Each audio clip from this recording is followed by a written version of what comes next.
natiijadii doorashada xubinta joogtada ee gobolka Bari ayaa ahayd haldheeri waayo laba mudan ay ahaayeen kaliya kow xildhibaan Bashiir Askar Xuseen wuxuu helay 20 cod xildhibaan Jaac Yaasiin Jaacna wuxuu helay 40 cod tirada codaysay waa 62 mudane sidaa darteed insha Allah waxaan qirayaa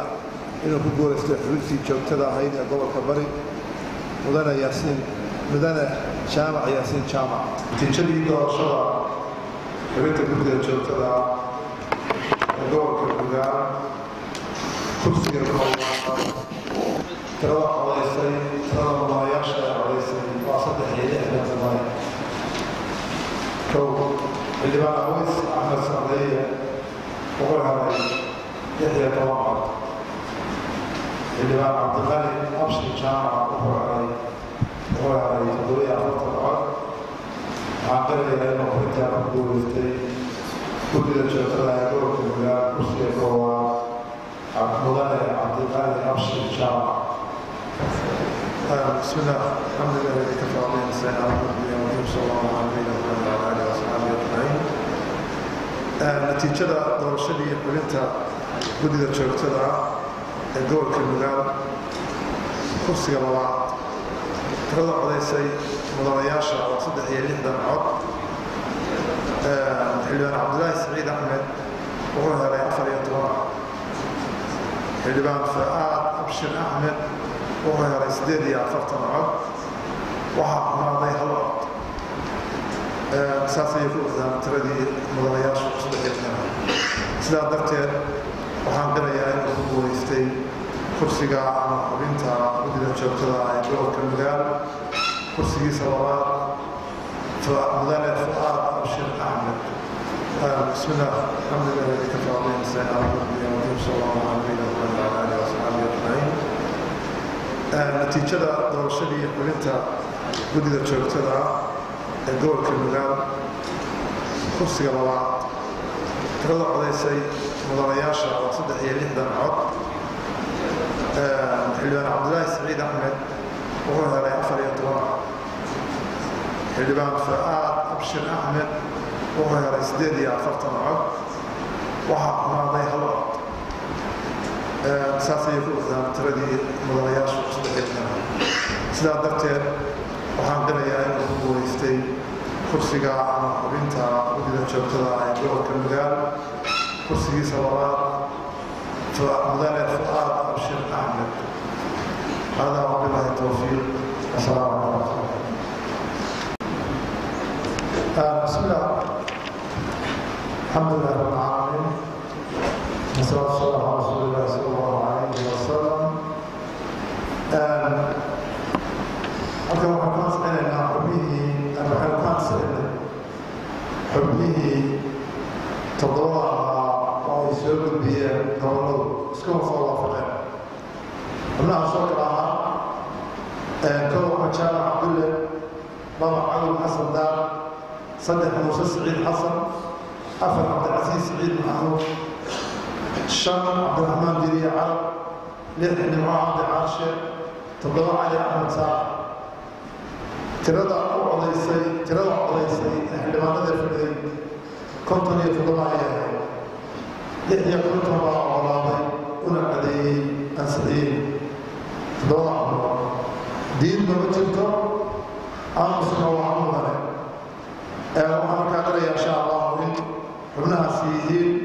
guddiga joogtada ah ee golaha wakiilada marka laga reebo 3 xubnood iyo caalamka waxay codka u qabanayaan waxaan maanta soo gabagaboobay marka guddiga joogtada ahaa waa dhamaystiray 10kii madax guddi saas ayay hawshooda ku soo gabagaboobay ilaa ku soo dhamatay mahad ilaahay baa iska leh golaha wuxuu muujiyey shaqo wanaagsan iyo dulqaad badan aad baan uga mahadcelinaynaa hawshana maanta intaas ayaynu ku gabagabaynaynaa shukran waa laga leeyahay والسلام عليكم ورحمة الله وبركاته. الحمد لله رب العالمين والصلاة والسلام على رسول الله. والله درeenka iyagu waa iska caadi. waxa kaliya aan dareemaynaa waxa weeye mas'uuliyadda nasiif u shay. awalna xubno waxaan ahayn baarlamaanka soo galay oo matalaya dhammaan guud ahaan Puntland gaar ahaan gobolka Nugaal. haddana guddiga joogtada baarlamaanku kalsoonidiisu nagu siiyay inaanu inta ayagu ay maqan yihiin aanu ku matalno oo joogtada aanu sii wadno hawlaha xilliyada kalfadhiyadu aysan jirin. waxaan dareemaynaa mas'uuliyaddii oo noo sii laba jibaarantay xildhibaanada sharafta leh iyo mudanayaasha kalsoonida la siiyayna aad iyo aad bay ugu mahadsan yihiin. dhammaan shacabka iyo guud ahaan reer Puntlandna guul baan u rajaynaynaa iyo inaanu shaqo hufan insha Allah taala anaga iyo saaxiibadayada kale ee hore loo soo gudbiyay guddiga joogtada ah dhammaan xubnihiisa iyo guddoonkaba iyo dhammaan golaha wakiilada xubnihiisa oo dhan inay shaqadooda si wanaagsan uga soo baxaan insha Allah hawlo wanaagsan la qabto aad iyo aad baan mahadsantihiin. alxamdulillah wasalaatu wasalaamu ala rasuulillah sallallahu alayhi wasallam. sida uu saaxiibkay Fuaad sheegay oo maantana la wada doortay waxa aan dareemaynaa mas'uuliyad inay nafushay aan xubnaha kala saarnayn oo aan hawshoodii iyo wixii ku dhici lahaa oo dhan ay nagu dhaceen. ilaahay subxaanahu wa ta'aala waan la kaashanaynaa inuu noo fududeeyo mas'uuliyadda aan qaadnay oo joogtada inaan u noqono xubnaha golaha wakiilada. kaalmo ilaahay baan insha Allah baan dalbanaynaa iyo ducada dadka wanaagsan ee muslimiinta ah akhyaarta inay noo soo duceeyaan in ilaahay subxaanahu wa ta'aala uu naga dhigo kuwii dalka ilaahay ku samata bixiyo. dalkeenna iyo dadkeenna waxay la daala dhacayaan xawaalo fara badan iyo culaysyo fara badan. runtii waxaan anagu diidiilaysanaynaa inaan arrimahaas maaragtay aan noqono kuwii ilaahay subxaanahu wa ta'aala ummadda ku badbaadin lahaa oo ka samata bixin lahaa. intaasun baan oranayaa saaxiibkay Fuaad baa dhameeyay oo hadalkana iga mudnaa.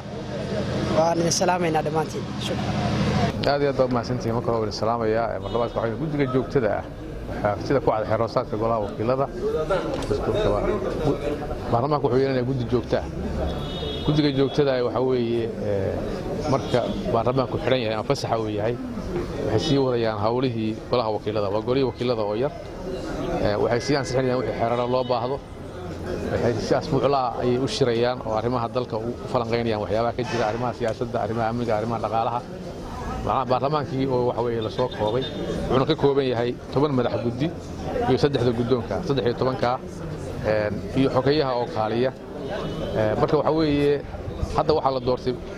madax guddiyadii baarlamaanka oo dhamay marka madax guddiyadaas ayuu kala aadayaa nin walba guddi buu gelayaa. guddiyadaas mid 5 xubnood noqda mid 6 noqda mid 7 noqda. xubnahaas marka iyagu joogta ahaan maayaan laakiin xubnaha guddiga ay ka mid noqonayaan joogtada ama guddiga shuruucda iyo cadaaladda guddoomiyaha loo magacaabo guddigan la doortay kamid ah guddoomiye looga dhigayaa guddiga dhaqaalaha iyo xisaabaadka guddiga kaabayaasha dhaqaalaha hawlaha guud iyo ganacsiga guddiga khayraadka dabiiciga iyo deegaanka saasaa loo kala magacaabaya waxay ku aadan yihiin hawlihii xukuumaddu fulinaysa. marka dabagalna way ku samaynayaan kormeerna way samaynayaan arrimahana ishay ku haynayaan. marka fadhigu yimaadana baarlamaanka warbixin bay ka siinayaan mid walba guddi walba meesha ku aadana ay warbixin ka siinayaan si baarlamaanku xog u helo ugu falanqeeyo fadhiga loona gudbiyo xukuumadda marka waxyaabihii ama dhaliila ama toosina ama bahalkeeda. marka waa baarlamaankii oo yar asbuucina hal mar bay shiraan sida golaha xukuumaddu khamiista u shiro iyagu maalin asbuuc ka mid bay shirayaan arrimahaasay ka doodayaan wixii loo baahdo xeerana si ku meel gaara ay u sii ansixiyaan. marka baarlamaanku yimaadana waa baarlamaanka markaas si u dhameysay ansixinaya. marka shaqadoodu waa hawshii baarlamaanku hayay oo la soo koobay muddada fasaxa ayuu xisaaray. alxamdulillah assalaamu calaykum waraxmatullaahi wabarakaatuh. aad iyo aad baan ugu faraxsanahay arrintii ansixinta iyo doorashada isugu jirtay oo golaha joogtada ah oo 7 ka midana ay soo gudbiyeen gobolladooda 3 ka midana lagu tartamay oo aan u arko in ay xildhibaanada ku doorteen ciddii mudnayd oo awalba dadka gobolladu u garteen oo dad kale ay ka daba yimaadeen oo arrintii barlamaankii gobolka mudanayaashii laga soo doortay cidday u aasteeyeen ciddii ku qabsatay inay meeshaa wax ku weyday kuna guulaysteen xubnihii sida aqlabiyadda la isugu raacay arrintaana waa soo dhowaynayaa waxaan ku soo dhowaynayaa doorashadii ay ku guulaysteen waxaan ku soo dhowaynayaa inay xildhibaanadu xaqsoor sameeyeen oo ciddu ku habboonay doorteen marka aad baan ugu faraxsanahay aad baan u soo dhowaynayaa